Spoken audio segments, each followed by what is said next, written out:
আপনি কিভাবে মনে করলেন যে দোসরকে একেবারে পার্মানেন্টলি রেখে দেবো, মাথার তাজ বানায় রেখে দেবো, আপনি সংসদ বসার আগেই সেটা শুরু করে দেবেন? সেটার একটা প্রক্রিয়া আছে।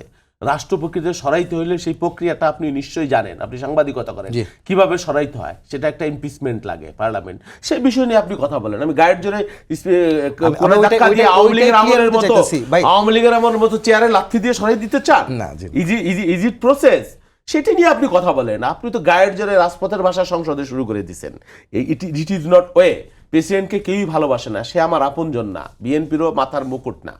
প্রেসিডেন্টকে নিয়েও কথা হইতে পারে, সংবিধানও পরিবর্তন হবে, কেন হবে না? সেটা বিএনপির কমিটমেন্ট। আপনি কেন এত অনাস্থা রাখতেছেন? কেন এত উত্তেজিত হয়ে যাইতেছেন? কেন একদিনের পার্লামেন্টেই আপনাদের ওয়াক আউট করতে হইতেছে? হ্যাঁ, আপনি তো সংসদে সব কথা বলতে পারতেছেন, আপনার সংখ্যা যাই থাকুক। আমরা এটাও মিন করি যে সংসদ পার্লামেন্টারি ডেমোক্রেসিতে একটা পাখির ডানার মতো।